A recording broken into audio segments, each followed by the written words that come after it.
thing I saw, Yes. that instead of I used to watch the Flyers. Flyers? the television screen, With the Barstool you know, movies. is now in the mirror. Broad Did you Street. see Well, it? yeah, I have that, I have that rear camera. So it's in the mirror? You can turn it on and off. Again with the turning on and off. No, because I started what with the happens opposite. is, if you have people in the back seat, you can't see out your window if the mirror. Like, if you flip the switch, you're no longer just looking, it's not a mirror, it's broadcasting what's on the rear camera. Oh, I see. And it's actually a wider field of view Uh-huh. than you have just looking through the Right. mirror. Morning. And You gotta get people used to say, it. it's creepy looking, I don't understand that, I don't understand why they say it's creepy looking. And yesterday was 1/20/2020. I still. Was one I still- 2020. Oh, yeah. Through my Oh, mirror. yeah. Sometimes you don't trust But it. wait That- until You can I trust mean, it, you wanna it'll be confirm. 02/2020. Ray Yeah. used to say, you can trust somebody, but confirm. But I like 2020. Well, it's so, but I didn't realize it you're was so today. accustomed to looking, When I was writing you know, in my out the journal, it was window or 21. looking. 2020. 21/2020. Yeah. Okay, good morning, everybody. Good morning. Good morning, morning, morning. I'm sure that Moses needed to worry about his backup camera, I didn't have one. direct himself out of Egypt. The collision, what is it, collision warning? But if he had GPS, it wouldn't have taken 40 If he years. had GPS, it would not have taken 40 years. We'll see. We're gonna start page 351. Parshat Vaera. Thank you. See, there we go. I believe that Genesis Take came one and around. pass it down. Yeah. All of elementary school was based on that. That's right. Genesis. Except in elementary school, you used to go like this. To smell the The mimeograph. Yes. Yeah. We don't have that anymore. And the more recent that the teacher had gotten them printed, the better.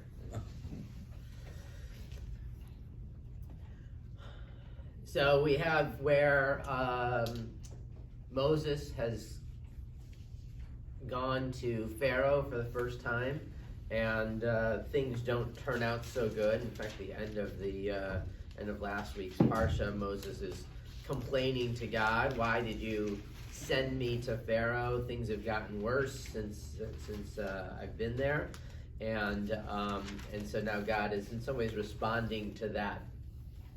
God spoke to Moses and said to him, "I am the Lord. I appeared to Abraham, Isaac, and Jacob as El Shaddai, but I did not make myself known to them by my name, Adonai, Yud-Heh-Vav-Heh."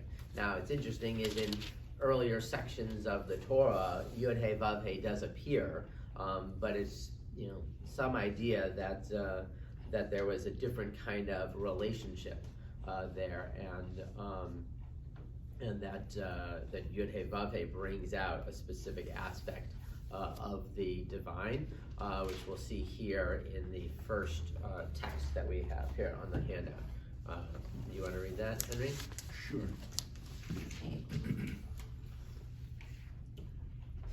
God Elohim spoke to Moses and said to him, "I am the Lord Adonai. I learned this in the name of my teacher, the Rabbi Dov Ber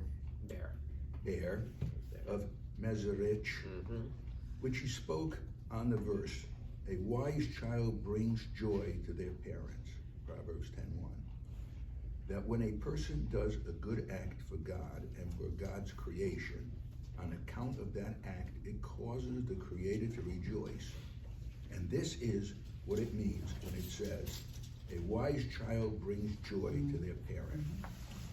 When we pray on behalf of our own needs, for instance, in the daily Amidah prayer, and grace us with knowledge, or heal us, God, that we be healed.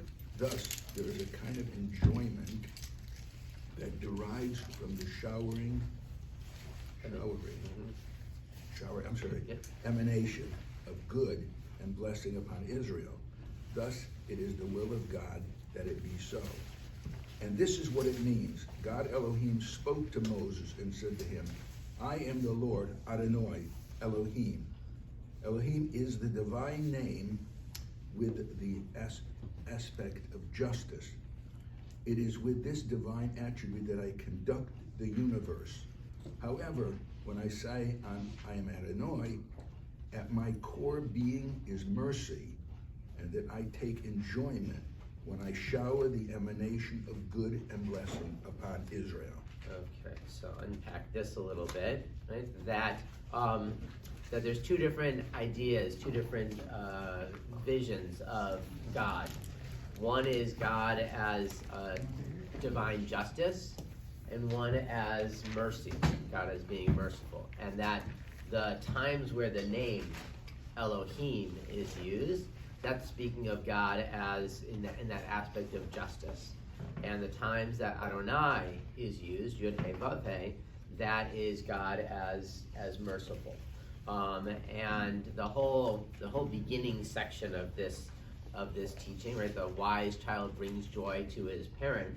That God really wants to be within that relationship of Adonai with the people. And in reality, when we really think about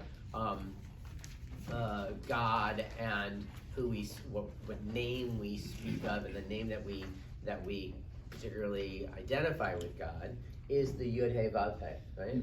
We say that the only time that it's pronounced is on Yom Kippur, when the Kohen Gadol, when the high priest goes into the. Sure, everybody else get a hand out.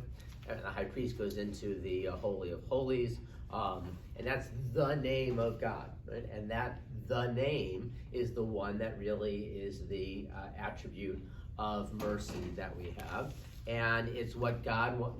That's really the relationship that God wants to have with people and with creation, and thus it's really this joyful relationship between a child and their parent. We have the opportunities to reach out to God in that way when we are involved in our daily prayers. And we talk about the Amidah and the things that we are speaking to God about. One, we say that God is the one who brings about knowledge, or the one who brings about healing, but also in a way asking for those things. And God wants to share that with us when it's when God's in that mode of mercy, right? Of mercy, of giving, as opposed to the times where there's the attribute of justice that God sometimes has to, as a parent, sometimes has to, bring down the hammer, if you will, right, to make sure that everything is running smoothly. And it's really, in terms of creation, that God really wants to keep things in line. So we have these two different attributes, and we see this shift here that God speaking to Moses, that it's really God wanting to come out as this attribute of mercy when we're talking about the people in Egypt, right? It's time to try and get them out of Egypt, and that's the merciful aspect of the divine. So we have those two different sides trying to come into balance all the time. Okay, page 352, David, verse 4. Verse 4. I also established my covenant with them to give them the land of Canaan, the land in which they lived as sojourners. I have now heard the moaning of the Israelites, because the Egyptians are holding them in bondage, and I've remembered my covenant. Say therefore to the Israelite people, I am the Lord. I will free you from the labors of the Egyptians and deliver you from their bondage. I will redeem you with an outstretched arm and through extraordinary chastisements. And I will take you to be my people, and I will be your God. And you shall know that I, the Lord, am your God, who freed you from the labors of the Egyptians. I will bring you into the land which I swore to give to Abraham, Isaac, and Jacob. I will give it to you for a possession, I, the Lord. But when Moses told this to the Israelites, they would not listen to Moses, their spirits crushed by cruel bondage. Okay, so seems simple, right? No, it's not so simple. No, I said it seems simple, right? God says, go ahead and do this, right? Tell Pharaoh and to let the people go, and everything will be good. But even the next line, when Moses told this to the Israelites, they would not listen to Moses. Their spirits crushed by cruel bondage. David. I can't understand in verse 5. He says, I have now heard the moaning of the Israelites. Great. What about the few hundred years before? Okay, Was he good. listening to the radio? I mean, was he watching TV? busy with too many other things, right? It's a great question, right? And one of the ways to think about it is that instead of saying I have now heard, right? I'm now paying attention, right? I'm now right. It's hearing is a physical act that either you can do or you can't do, and it's very passive, whereas paying attention to, taking note of, is something that's more active, and you've got to in some ways decide to really do. So God's saying, I'm gonna be more involved now, right? Yes, maybe there was a level of hearing it before, right? It was something God was aware of in the background, whatever else, and now it's time to actually take action based on it, right? So. Yeah. Rabbi, isn't there also an earlier statement that they will be enslaved for a certain period of time? Right. So maybe it's a way of saying, okay, it's finally time. Right. And I turned off that channel for a while, right? Let what happened happen to you, and now it's time to get back engaged again. Yeah, right. So why aren't the Israelites why don't the Israelites listen, right? Moses says that the Israelites aren't going to listen to him. So Cheskuni in the handout here, Len, you want to read that? But they did not listen except what Moses had said to them. They were too afraid to accept what Moses said to them on account of the recent worsening of their condition as a result of Moses' intervention and Pharaoh's reaction to this. Pharaoh had succeeded at this stage in making the people forget their dreams of freedom, or at least improve conditions by burdening them with additional hard labor. Okay, so on a simple level, we say, why didn't the Israelites listen? Because Moses just went to Pharaoh and it made things worse, right? Not even worrying about everything that's gone on before, but just now, like Moses, you just showed up, you go ahead and talk to Pharaoh, and now things are even worse than they were before. So they we're like, okay, we're not even going to pay attention. We're not going to listen, and Pharaoh has really taken out of them, right, their goals, their ideals of their hope of what freedom could be like, right?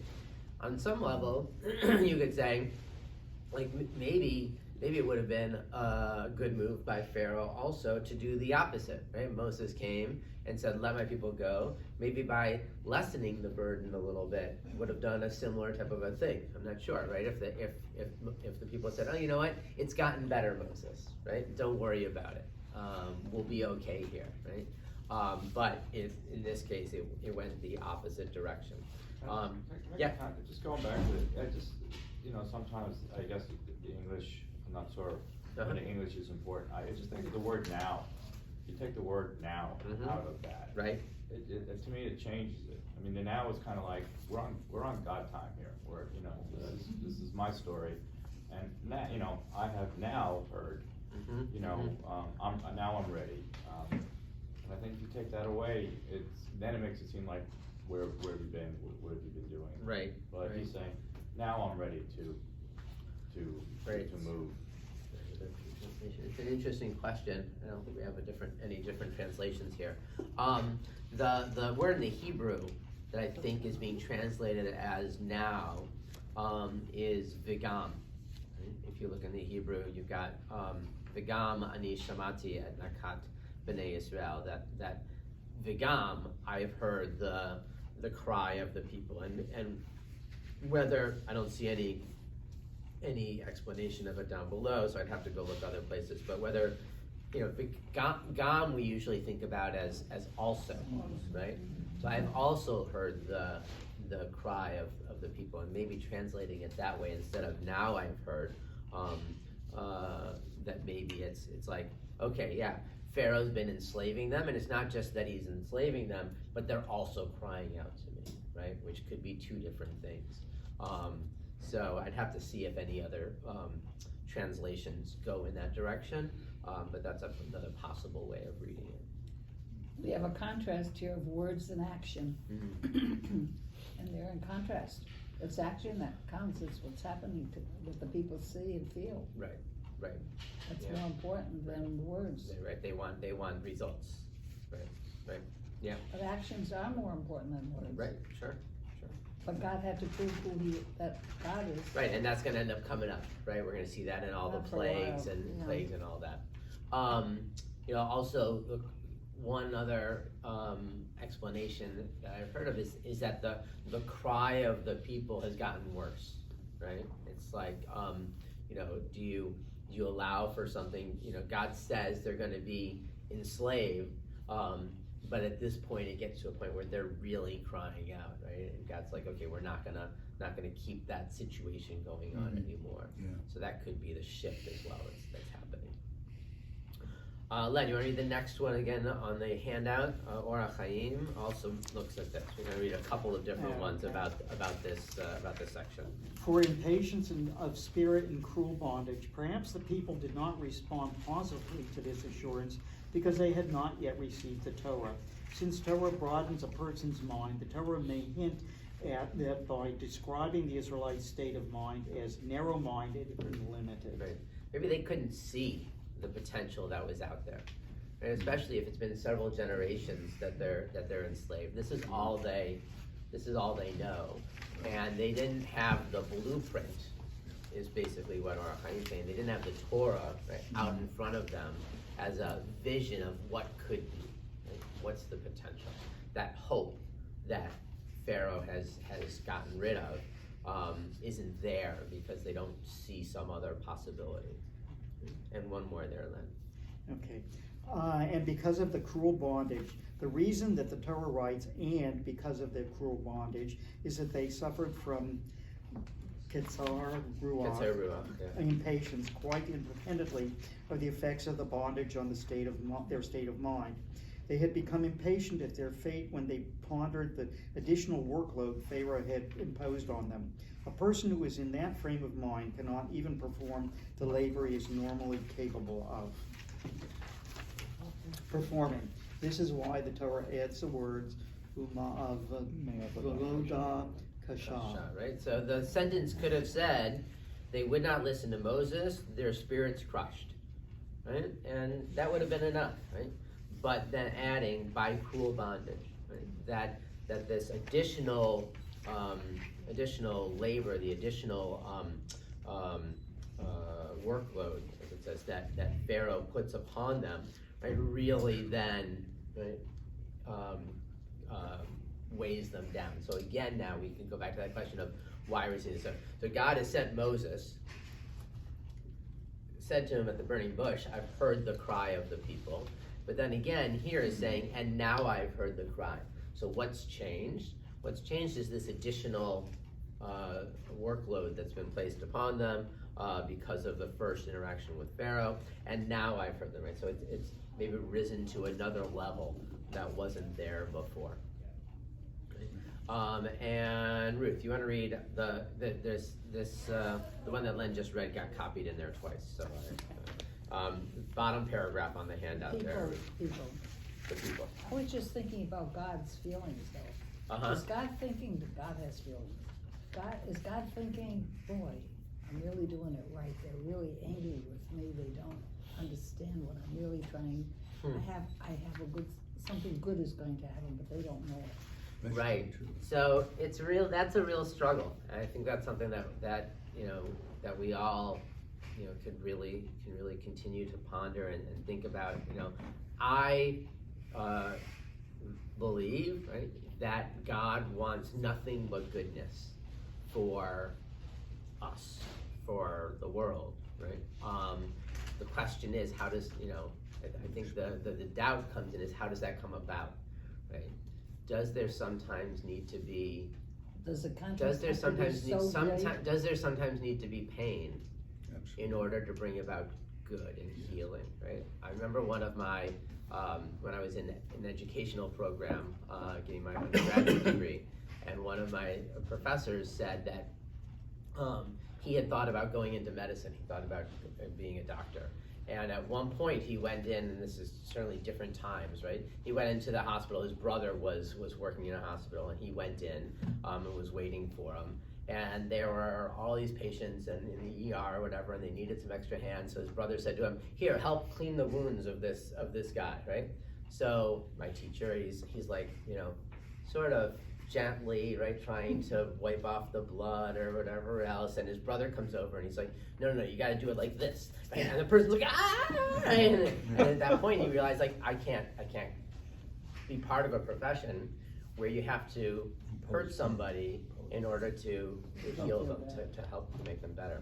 And so that's the struggle, right, that I think that while I like this theology of God being all good, but are there times where we need to have the pain in order to get that good? And I don't have an answer for that yet, but we might be seeing some of that here. I have a point. Nadav and Abihu. Mm-hmm. Remember those guys? They were Kohanim. We haven't gotten to them yet. No, but the point that I'm making is that God can be severe when he needs to be severe if they are, misrepresenting what he means.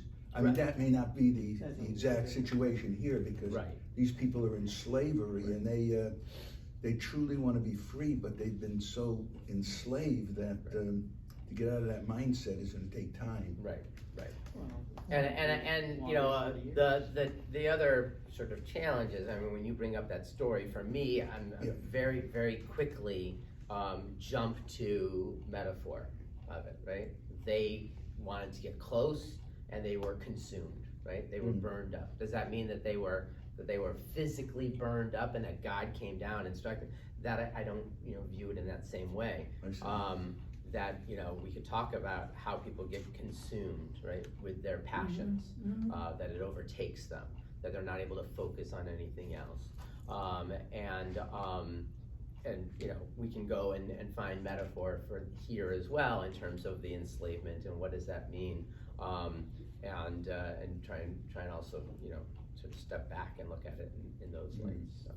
Well, is this here kind of an instance of what we now call tough love, where Right. you think Right. someone has to Right. Yes, feel the right. pain in order to understand? I agree, right? I think that Yes. we've got that, and we see that we see that in parenting, right? And we see that, and a lot of times I talk about the God-people relationship as a parent-child.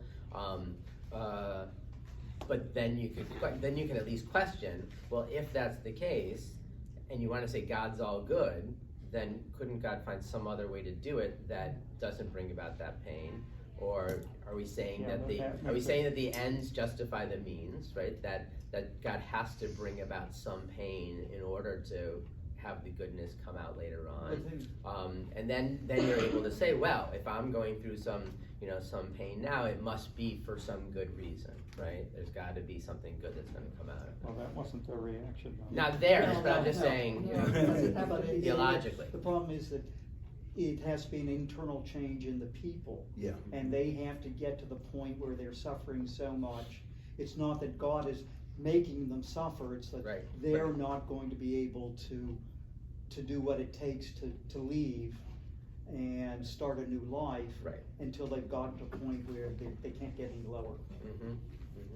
Could also be fear. of Well, there's a lot, change, right, you know there's what I mean? certainly fear wrapped up in there. Fear of the Yeah. unknown. Yeah, Yeah, fear of the unknown. That's forever too. it's great, good stuff. Okay, so we did that one. Or Chaim on Exodus at the bottom of the page. Oh, we never got to it, okay, go ahead. The people had good reason for becoming impatient at their fate, because when Moses had come, he had given them hope that their liberation was close at hand. This had given them a new and broader perspective on life. Now, when Pharaoh has decreed additional hardships, their minds could concentrate only on how to cope with the immediate and even worse situation. The word Me'avodah. ma'avodah may therefore be understood to something comparative, the even greater bondage than had been their lot prior to Moses' coming. So again, sort of a similar thing, but that idea of me'avodah kasha, that this cruel bondage is not the bondage that's always been there, but this additional layer that's been heaped upon them. And one more right there. They did not accept words of comfort. Rashi is explaining that here, Shamu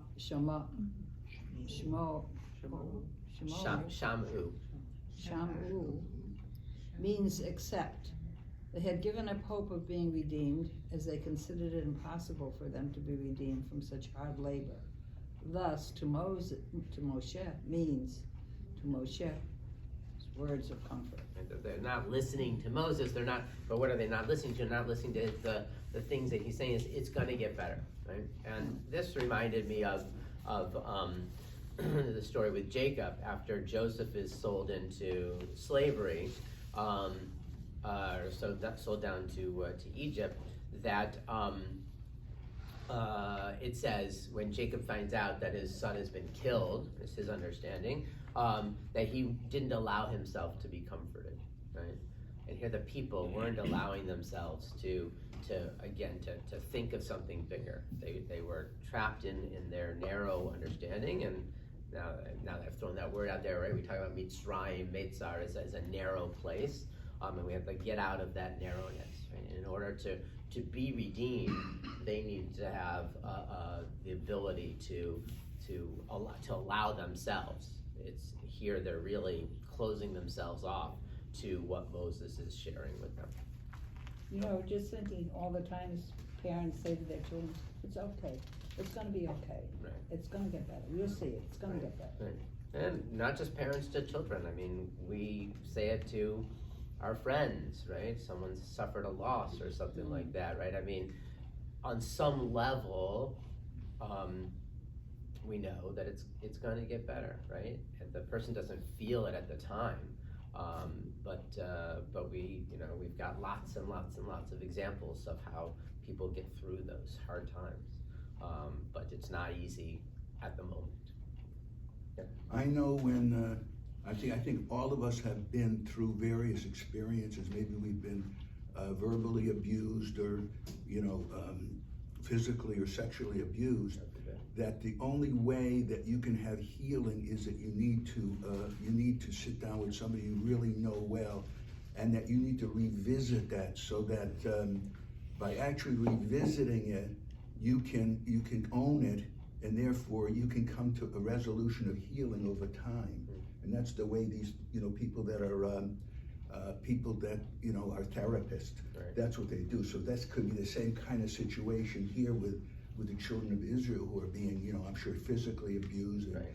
abused as far as, making them work all hours of the night and getting up to 3 o'clock in the morning. Who knows what they went through, Right. So that healing takes time, but you need to confront it. Right. That's the key. And there is that fear factor, like you were saying, which slows it down. But in the end, it's going to work out good. Right. Well, okay, Edith, you want to continue verse 10 on 353?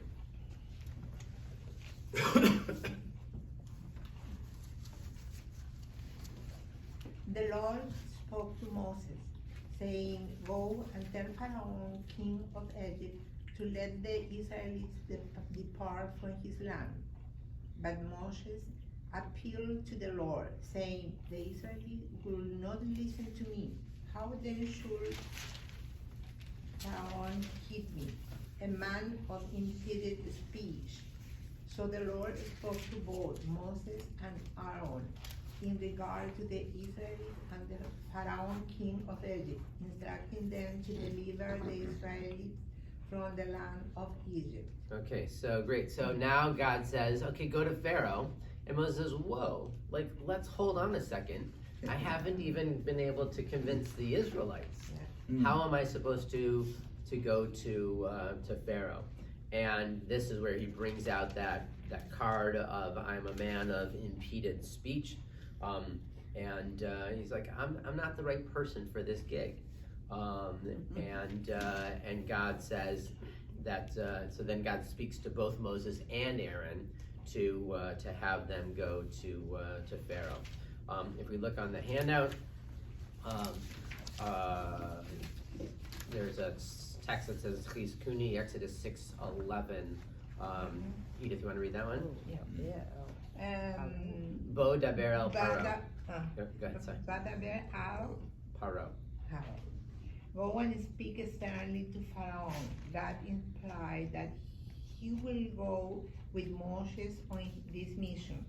On the other hand, at the time when Moses is invited to go outside instead of into the city, God used the term left.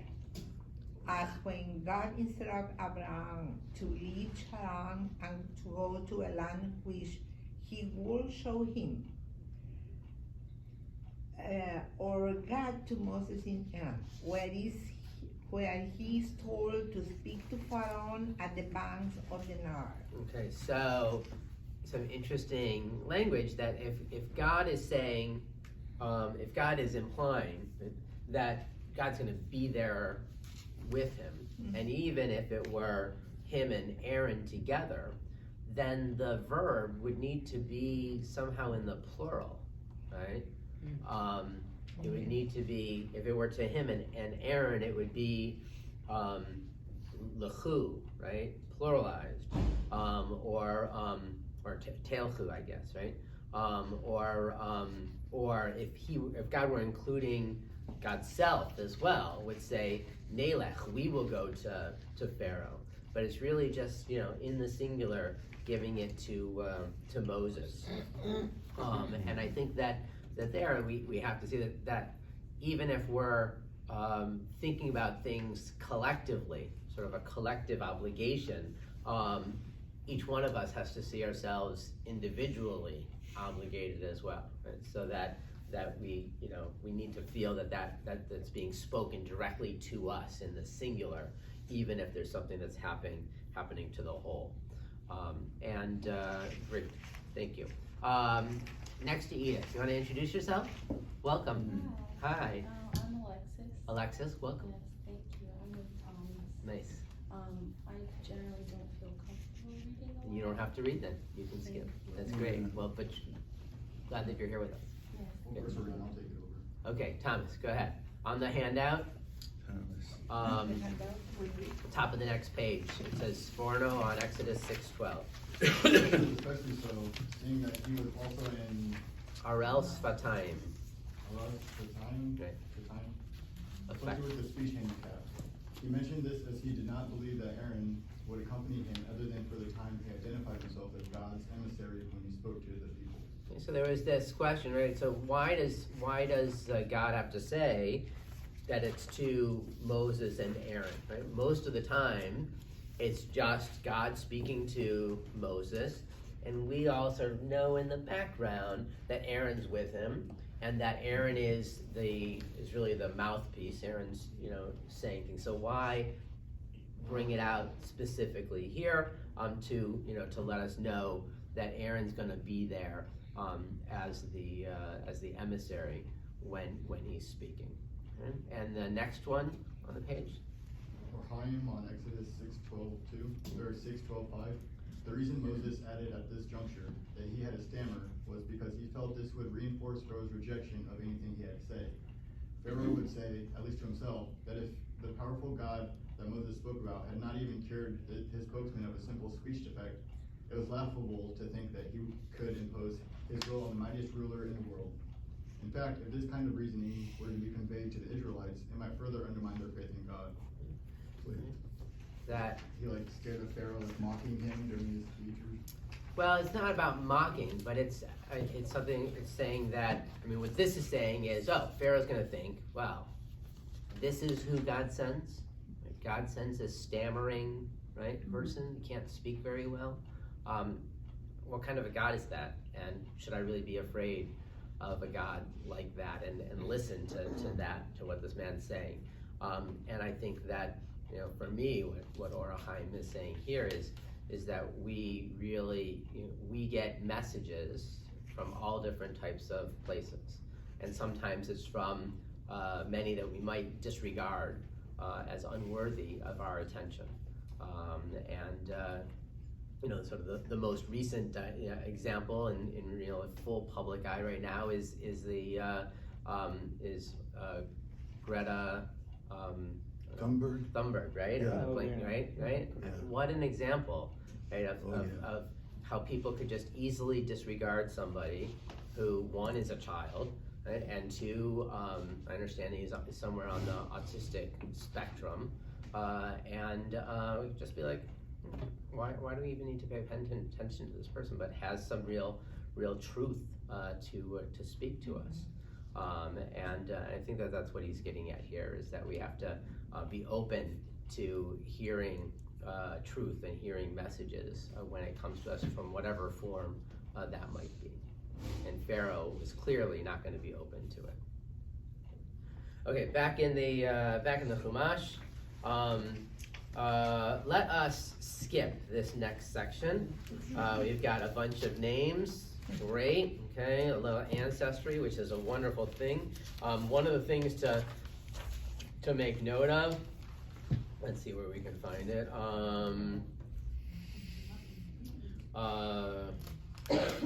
Does it have? I think it's got Miriam's.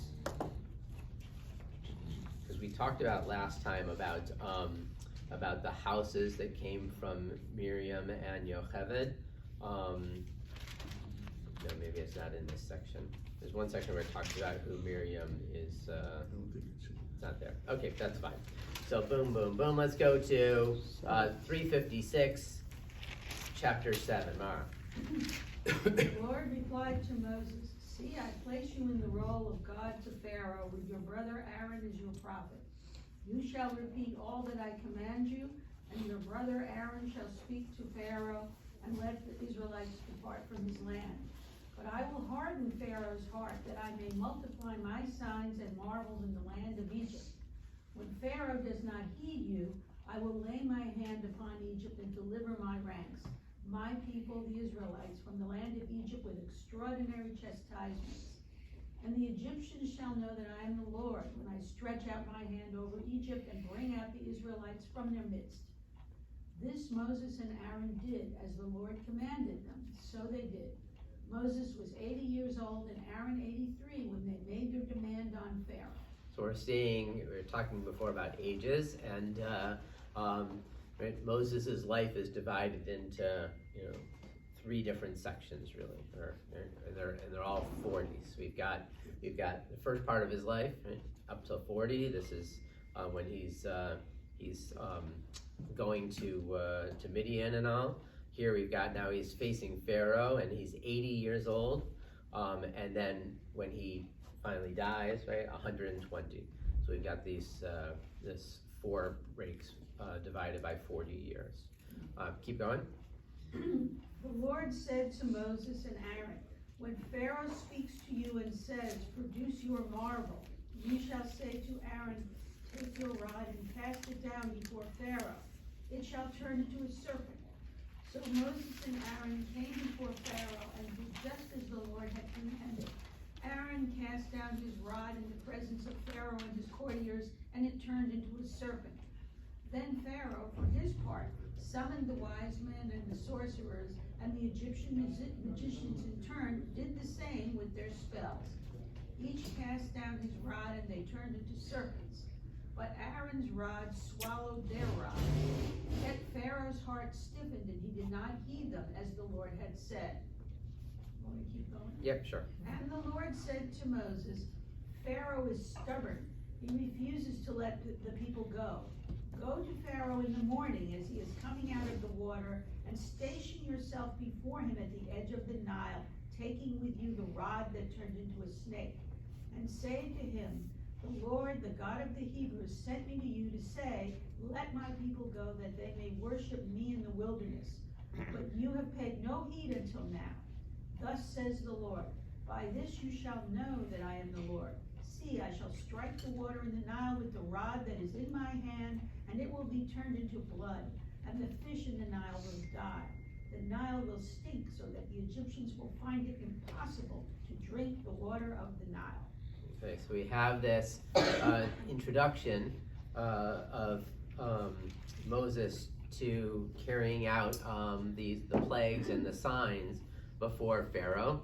The first sign being this thing with the rod and turning it into a serpent. This was told to us back when Moses was, at the burning bush, and originally those signs were to convince the Israelites.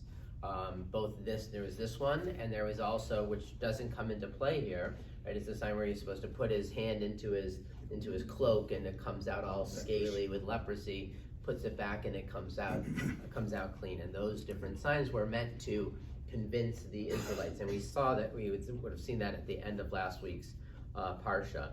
But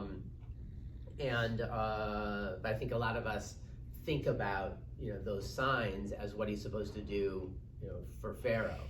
But it's here where it's retold basically about the serpent. And the additional step that the Torah tells us about is that Aaron's serpent swallows up the other ones. But if we read it closely, right, what does it say? They cast down their rods and they turned into serpents, right? So they copy this spell. But Aaron's rod swallowed their rods.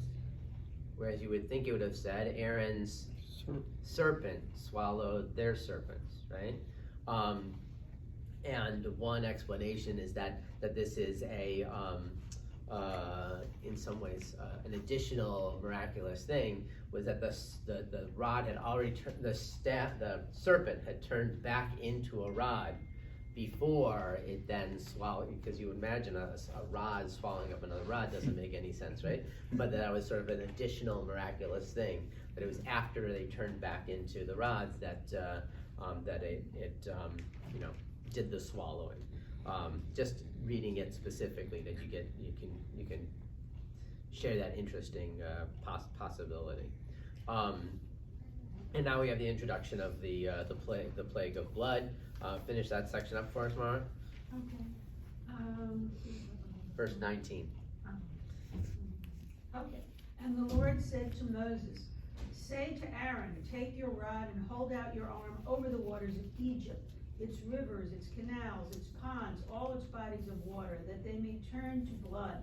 There shall be blood throughout the land of Egypt, even in vessels of wood and stone." Moses and Aaron did just as the Lord commanded. He lifted up the rod and struck the water in the Nile in the sight of Pharaoh and his courtiers. And all the water in the Nile was turned into blood, and the fish in the Nile died. The Nile stank so that the Egyptians could not drink water from the Nile, and there was blood throughout the land of Egypt. But when the Egyptian magicians did the same with their spells, Pharaoh's heart stiffened, and he did not heed them as the Lord had spoken. Pharaoh turned and went into his palace, paying no regard even to this, and all the Egyptians had to dig round about the Nile for drinking water, because they could not drink the water of the Nile. Go ahead. Okay. When 7 days had passed after the Lord struck the Nile, the Lord said to Moses, "Go to Pharaoh and say to him, 'Thus says the Lord, let my people go, that they may worship me. If you refuse to let them go, then I will plague your whole country with frogs. The Nile shall swarm with frogs, and they shall come up and enter your palace, your bedchamber and your bed, the houses of your courtiers and your people, and your ovens and your netting bowls. The frogs shall come up on you and on your people and on all your courtiers." Okay, so first of all, we have an issue with the water is turned to blood, and then the magicians are able to do the same thing. What water are they using to turn into blood, right?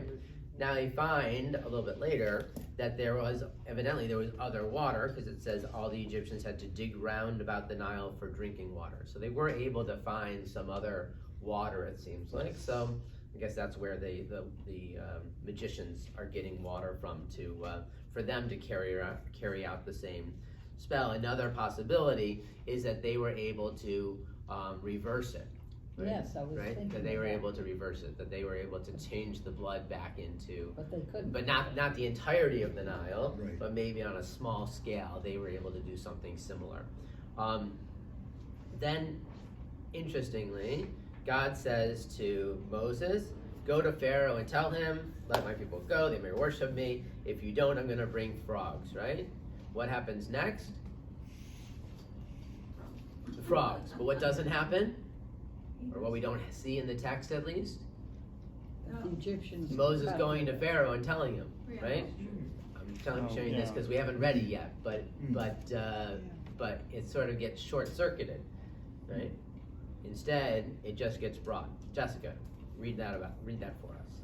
And the Lord said to Moses, say to Aaron, hold out your arm with the rod over the rivers, the canals, the ponds, and bring up the frogs on the land of Egypt.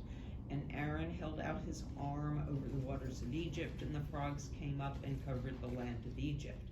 But the magicians did the same with their spells and brought frogs upon the land of Egypt. Okay, so we see here, right, that there's this jump from saying that he's going to go to Pharaoh, but then just bringing about the plague, right? Maybe you can just say, well, it just isn't telling us, right? Of course he went and told them, right? But others, we could read it and just say, we can say that, it was, that there's some of the plagues where there's a warning, and other plagues where they just happen. We just go from one plague to the next. Okay, keep going, Jessica. Then Pharaoh summoned Moses and Aaron and said, plead with the Lord to remove the frogs from me and my people, and I will let the people go sacrifice to the Lord. And Moses said to Pharaoh, you may have this triumph over me, for what time shall I plead in behalf of you and your courtiers and your people that the frogs be cut off from you and your houses to remain only in the Nile? For tomorrow, he replied. And Moses said, as you say, that you may know that there is none like the Lord our God, the frogs shall retreat from you, and your courtiers and your people, they shall remain only in the Nile. Then Moses and Aaron left Pharaoh's presence, and Moses cried out to the Lord in the matter of frogs, which he had inflicted upon Pharaoh. And the Lord did as Moses asked, and the frogs died out in the houses, the courtyards, and the fields, and they piled them in heaps till the land stank.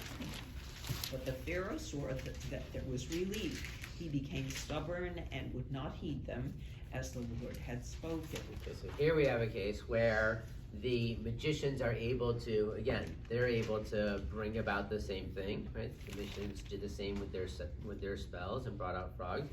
The comment down at the bottom and one of the commentaries is that the magicians they're able to do, but they can't reverse it, right? So like I said, maybe with the blood, they were able to turn the blood back to water. Here though, all they can keep doing is making it worse. And so the real change is that Pharaoh now says, oh, there must be, right, some additional force, power, whatever, who's doing this, and he's seemingly a little bit scared, and he's turned a bit. And he says, okay, right, please just remove these frogs from me, and you can do what you want. And now we see, again, there'll be this pattern that'll be repeated, that they are brought, but he becomes stubborn and doesn't let them go. Henry, were you gonna say something?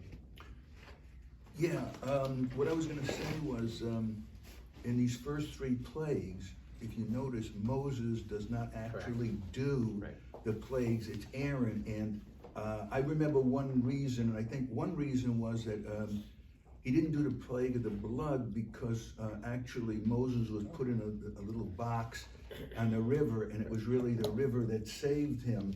And there's other reasons for the lice. I can't remember exactly what it is, but it had to do with Moses' life. Right. It had to do with the fact that he was saved. So the understanding is that we don't want to negatively affect something that has done good for us in the past. Right? So Moses was saved from the water, and so he's not the one that strikes the water and turns it into blood. Similarly, the plague of the frogs comes from the water, and the next one that we're going to see coming from the dust, right, from the sand, he was protected from the sand Oh, when he buries the Egyptian Egyptian, yeah. taskmaster. That's the one I couldn't remember. In the Yeah. sand. So that's the explanation of why Aaron carries the first three out, and not Moses. Yeah. So we will now see the third of the plagues at the top of 362. Howard, verse 12. Then the Lord said to Moses, "Say to Aaron, hold out your rod and strike the dust of the earth, and it shall turn to lice throughout the land of Egypt." And they did so. Aaron held out his arm with the rod and struck the dust of the earth, and vermin came upon man and beast. All the dust of the earth turned to lice throughout the land of Egypt. The magicians did not like with their spells to produce lice, but they could not. The vermin remained upon man and beast, and the magician said to Pharaoh, "This is the finger of God." But Pharaoh's heart stiffened, and he would not heed them, as the Lord had spoken. And the Lord said to Moses, "Early in the morning, present yourself to Pharaoh, as he is coming out to the water, and say to him, 'Thus says the Lord, let my people go that they may worship me. For if you do not let my people go, I will let loose swarms of insects against you and your courtiers and your people and your houses and the houses of the Egyptians, and the very ground that they stand on shall be filled with swarms of insects. But on this day I will set apart the region of Goshen, where my people dwell, so that no swarms of insects shall be there, that you may know that I, the Lord, am in the midst of the land, and I will make a distinction between my people and your people. Tomorrow this sign shall come to pass." And the Lord did so. Heavy swarms of insects invaded Pharaoh's palace and the houses of the courtiers throughout the country of Egypt. The land was ruined because of the swarms of insects. Okay, so before we mentioned that the signs that were brought were to convince the Israelites, and one tradition is that the first three plagues were also there to convince the Israelites. And it's here where it says, "I will set apart the region of Goshen," that this is when plagues start affecting the Egyptians and not the Israelites. That the plague of blood, frogs, and lice, the Israelites felt that plague as well. It's not like, I think that many of us have an image that the Israelites, had water to drink and whatever else, but it's in a direct reading of it. It seems like the Israelites were affected too, and now we get to a point though where they might be more on board and not going back and saying no, Moses, we're not going to follow alone, and that the rest of these are really to both convince Pharaoh as well as to exact some sort of judgment upon Pharaoh. Great. Ben, you want to go on? 21. Then Pharaoh summoned Moses and Aaron and said, "Go and sacrifice to your God within the land." But Moses replied, "It would not be right to do this, for what we sacrifice to the Lord our God is untouchable to the Egyptians. If we sacrifice that which is untouchable to the Egyptians before their very eyes, will they not stone us? So we must go a distance of 3 days into the wilderness and sacrifice to the Lord our God as he may command us." Pharaoh said, "I will let you go to sacrifice to the Lord your God in the wilderness, but do not go very far. Plead then for me." And Moses said, "When I leave your presence, I will plead with the Lord that the swarms of insects depart tomorrow from Pharaoh and his courtiers and his people. But let not Pharaoh again act deceitfully, not letting the people go to sacrifice to the Lord." So Moses left Pharaoh's presence and pleaded with the Lord, and the Lord did as Moses asked. He removed the swarms of insects from Pharaoh, from his courtiers, and from his people. Not one remained. But Pharaoh became stubborn this time also, and would not let the people go. So, we've seen twice now, the plagues don't get removed right away. Right? With the plague of the frogs, Moses says,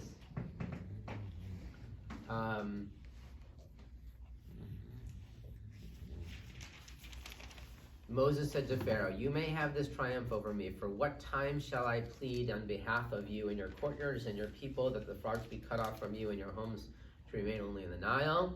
And Pharaoh responds, "Tomorrow." Right? You'd think he would say immediately, like right now, right? Get rid of them. And similarly here, when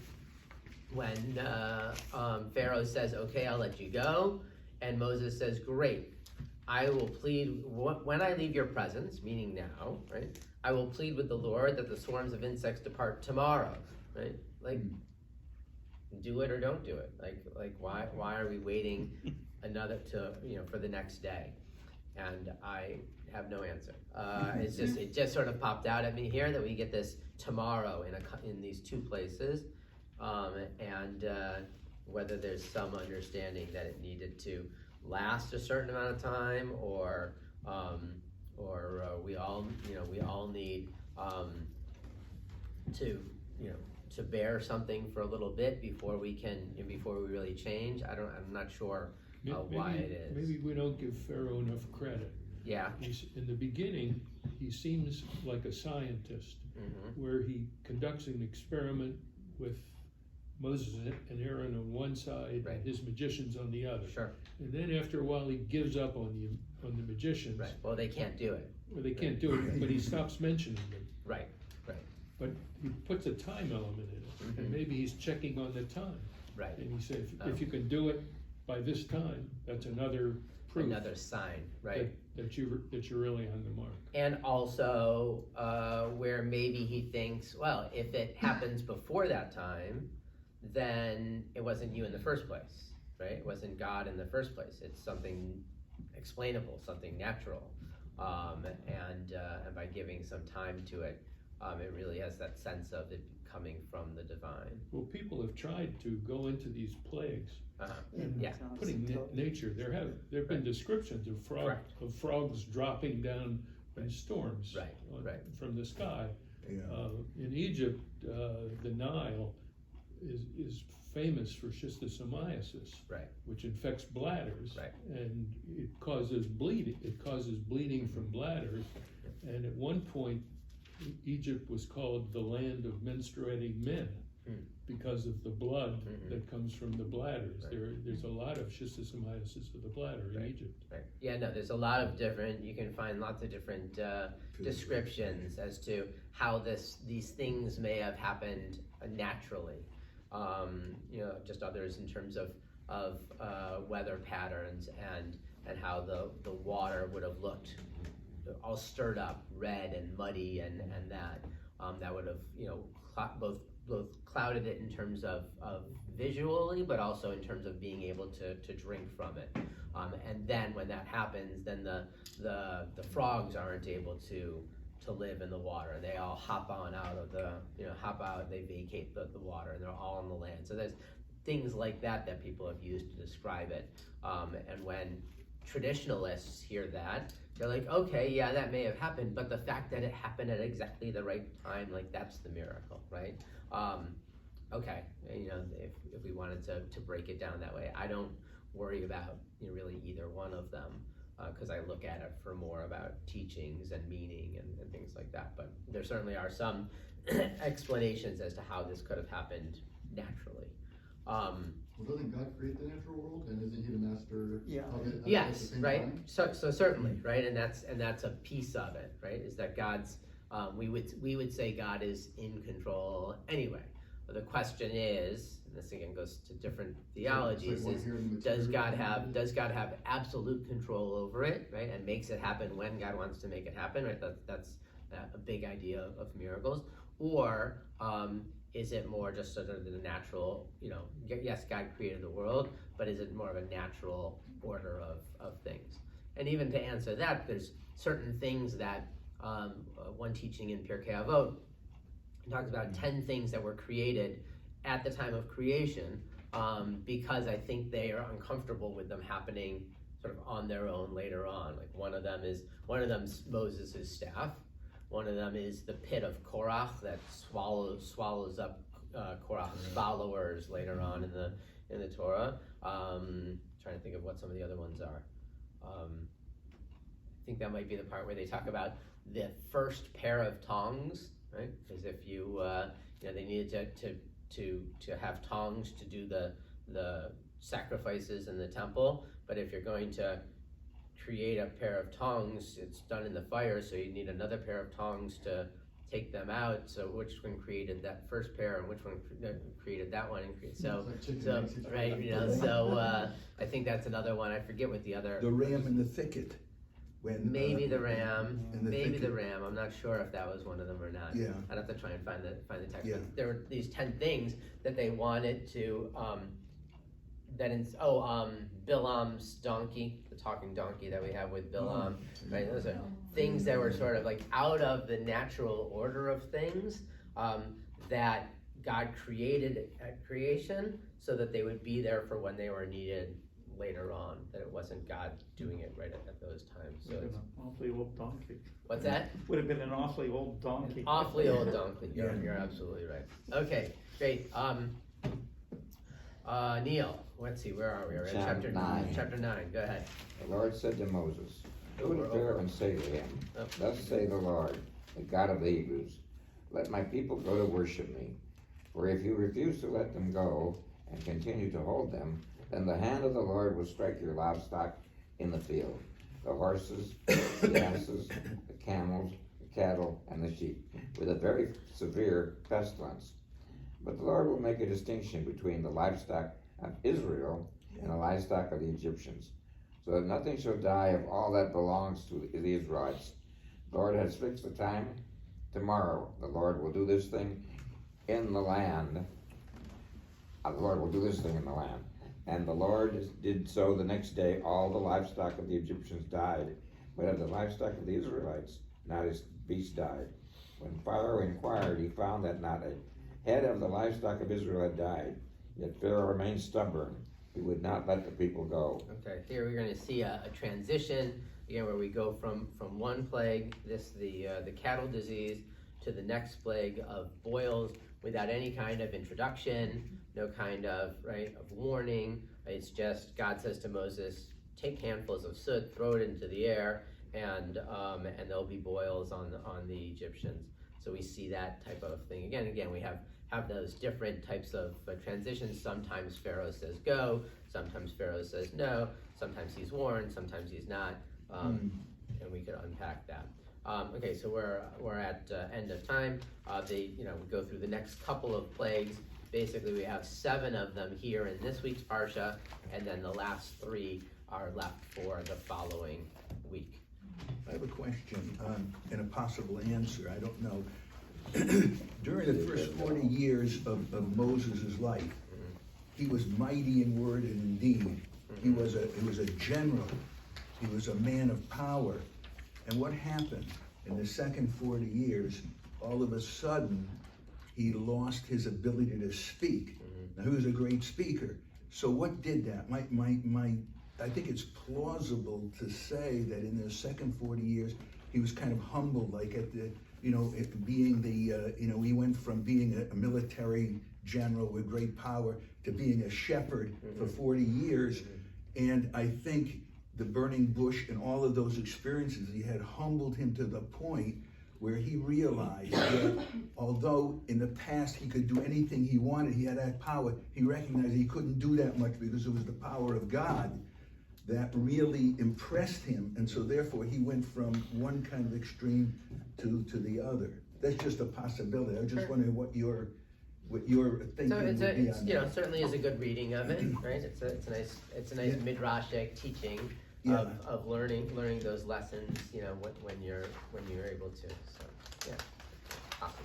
If you read Chabad, you said that between the plagues, they say that every plague there was a 24-day warning, and then each plague was 7 days.